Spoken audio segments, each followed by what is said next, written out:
우리가 그 유산균을 선택하는데 어떤 기준으로 선택을 해야 되는지 많이 고민이 되는데요.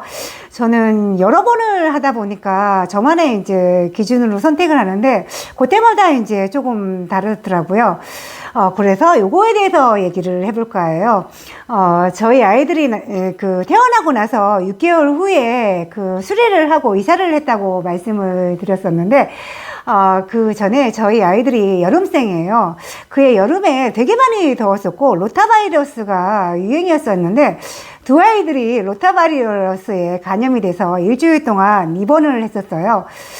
그래서 그랬는지 몰라도, 저희 작은 아이가 변비가 되게 많이 심했었어요. 어느 정도 심했었냐면은, 변비에 좋다는 그 음식을 어떤 거를 먹어도 그 변이 잘 나오지 않고, 지금은 다양한 유산균이 나오는데, 그때만 해도 이제 마시는 요거트였는데, 어떤 거를 먹여도 변이 나오지 않아서, 마지막까지 관장까지 했는데, 변이 잘 나오지 않고, 그리고 이제 피부가 아토피로 발병을 했는데, 제일 처음부터 이제 유산균을 먹였던 건 아니고요. 제일 처음에 했던 게 무엇이냐면은, 규칙적으로 삼시세끼 이제 식사를 했고요. 그리고 이제 밥을 먹으면 1시간 내로, 변기에 앉히는 연습을 했었어요. 그리고 유산균은 뭐 먹이라고 했었는데, 6개월 후에 이제 먹였던 것 같아요, 기억에. 그리고 나서 6개월 후에 먹이니까 피부가 빨리 좋아지더라고요. 그리고 나서 1년 정도 걸려서 피부가 이제 정상으로 돌아왔는데, 3학년 때까지 제 나름대로 이제 관리를 했었는데, 구체적으로 어디에 문제가 있었고 그게 개선이 돼서 피부가 좋아지는지는 잘 감지가 되지 않더라고요. 그렇지만 집에서 이제 아토피가 이제 원인이 어떤 것이 있는지에 대해서 이제 많이 이제 생각을 했었고 그거를 개선을 해서 많이 관리를 했었어요. 그리고 3학년 때 이제 그 아토피가 재발했을 때 그래도 유산균을 먹어서 효과를 봤기 때문에 그 예전에 먹던 유산균을 먹였었는데 효과가 있지는 않더라고요. 그래서 이제 뭐를 먹였냐면은 그 아이들이 아무래도 이제 초등학교에 들어가면은 신경성 변비가 생길 수 있다고 하더라고요. 그래서 신경을 잡아주는 그런 제품이 있으니까 그런 제품을 먹으면 잘 들을 수가 있다고 해서 먹었는데 확실히 효과가 있긴 하더라고요. 그렇지만 우리가 이제 유산균이나 그런 제품을 먹는다고 해서 매일매일 그 변을 보지는 않더라고요. 그런데 이제 아토피원들이 이제 문제가 뭐냐면은 일반 건강한 사람들은 뭐 하루 이틀 뭐 변을 안 본다고 해도 이제 뭐 기분이 좀 찌뿌둥하거나 이제 뭐 컨디션이 약간 이제 좋지는 않은데 아토피원 같은 경우에는 매일매일 변을 보지 않았을 때 어떤 문제가 있냐면은 되게 많이 이제 간지럽고 되게 많이 긁어요. 그러다 보면은 피부가 되게 많이 이제 악화가 되는데, 제가 이전 영상에서 이제 공기의 질 관리라든지 이제 잠을 잘 재우기 위해서 그 마사지 영상을 이제 담았었는데, 요게 효과가 잘, 극대화되지는 않더라고요. 그래서 이제 그 유산균이 잘 안 들었을 때 어떻게 했었냐면은, 제가 이제 음식에 이제 약간 그 변화를 주었었는데요. 우리가 이제 아토피원 같은 경우에는 아무래도 이제 음식에 좀 신경을 많이 쓰잖아요. 근데 아무리 좋은 음식이라도 그 변이 나오지 않았을 때 그게 독이 되기 때문에 저 같은 경우에는 일시적으로 이제 변이 잘 나오게 하는 음식으로 변화를 주었는데요. 저희 아이들 같은 경우에는 어떤 음식이 이제 잘 이제 변이 나오게 이제 도움이 됐었냐면은 생 김치라든지, 미역이라든지, 미나리, 이런 음식들이 조금 변이 잘 나오게 하더라고요. 그래서 이런 음식으로 일시적으로 변화를 주었고요. 그리고 이제 초등학교에 들어가면은 8시 40분까지 학교에 가야 되더라고요. 그래서 이제 저희 아이들 같은 경우에는 7시에서 7시 반까지 식사 시간을 이제 끝냈고요. 이제 1시간 10분 정도 남는데, 그 시간 안에 이제 변이 변이 나오지 않고 무조건 변기에 앉혔었고요. 그리고 그때부터 했던 게 뭐냐면은 변을 체크하기 시작을 했었고요. 그리고 이제 변이 안 나왔을 때는 또 학교가 끝나면은 뭐 줄넘기라든지 아니면 뭐 달리기를 해서 변을 잘 나오게 운동을 시키기도 했습니다. 그리고 아이들이 이제 좀 케어를 하다 보면은 이렇게 배탈이 한번 날 때가 있더라고요. 그런데 이제 배탈이 났을 때 어떤 문제가 있었냐면은 아이들이 되게 많이 피부가 악화가 되더라고요. 그래서 이제 그 변을 빨리 이제 원상으로 되돌리는데 되게 많이 이제 신경을 써야 되더라고요. 그런데 이제 저희 아이들 같은 경우에는 그러니까 변비로 인해서 변독의 문제 있는데 그 과민성 대장 증후군이라고 해서 그 변이 이제 횟수가 좀 많고 변이 풀어지는 이런 분들이 있는데요.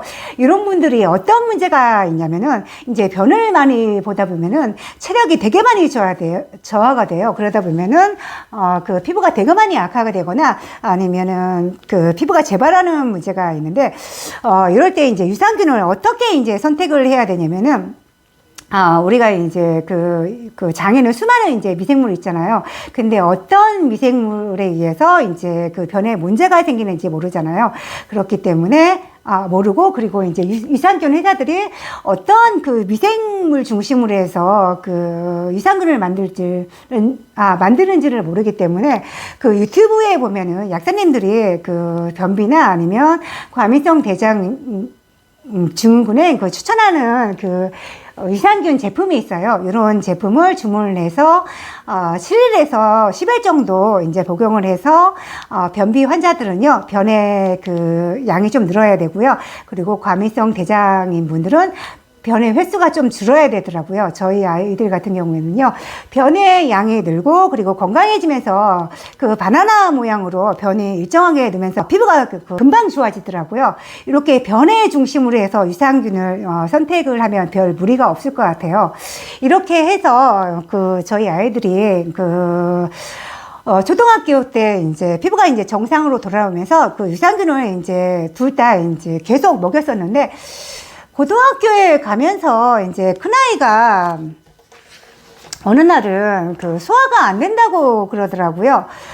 그래서 변을 이제 제가 거의 10년 동안 변을 체크했었는데, 그 변을 봤을 때는 그렇게 변이 이제 피부 질환을 일으킬 만큼 변의 양이 그렇게 적다고는 생각이 안 들었었는데, 그 변의 양이 줄고, 그리고 변에 좀 가늘더라고요. 그러면서 이제 건선 형태로 피부가 재발을 했는데, 그 중고등학교 때 그 어떤 문제가 있냐면은 많이 이제 책상에 이제 앉아 있잖아요. 그리고 뭐 학원에서 보내는 시간, 그리고 이제 학원에서 이제 보내는 시간이 많다 보면 우리가 이제 장만 생각하는데, 운동이 부족하다 보면은 이 위에서 그 음식을 잘 녹여서 이제 장에 이제 보내야 되는데 그 기능을 못하면서 이제 소화가 안 되는 거죠. 그래서 제가 이제 추가로 해줬던 게 음식을 잘 녹여주는 그런 제품을 이제 선택을 해주었고요. 그리고 이제 운동이 부족하다 보면은 장에 이렇게 리듬이 좀 깨질 수 있어요. 그렇기 때문에 그 장의 리듬을 좀 이렇게 도와주는 제품을 선택을 해주었고요. 추가로 이제 그 식이섬유도 포함이 되어 있더라고요. 이런 제품을 선택을 해주었습니다. 그리고 이제 수면 시간이 또 이렇게 부족하면서 그 체력이 많이 저하가 돼요, 아이들이. 그러다 보면은 각 그 내장기관들이 우리가 이렇게 건강할 때는 그 서로 잘 맞물려서 이렇게 잘 돌아가는데, 아무래도 체력이 저하가 되면서 뭐 위도 좀 기능이 좀 저하가 될 거고, 연동 운동도 좀 부족하게 되잖아요. 그래서 제가 이제 또 신경을 쓴 게 뭐냐면은, 우리가 이제 이게 뭐 위산균도 물론 중요하지만, 좋은 지방과 단백질은 몸의 에너지원이잖아요. 이렇게 체력이 올라가려면 이런 음식도 많이 섭취를 해야 되더라고요. 그래서 집에서 이제 이런 지방과 단백질 섭취에 신경을 많이 썼고요. 그리고 이런 제품도 추가로 이제 섭취를 해주었습니다. 꼭 기억을 하셔야 되는 게 변의 횟수, 그 다음에 변의 모양을 꼭 체크를 해서 유산균을 선택을 하셔야 한다는 거고요. 그러면 다음 영상에서는 겉관리에 대해서 얘기를 해볼까 해요. 제가 이렇게 피부가 이렇게 낫는 그 원리를 알았다면은 이렇게 피부 때문에 고생을 안 했을 텐데, 너무 늦게 하는 바람에 이렇게 피부로 인해서 되게 많이 이제 힘든 시간을 많이 보냈는데요. 이 원리가 궁금하시다면 다음 영상을 기대해 주세요. 감사합니다.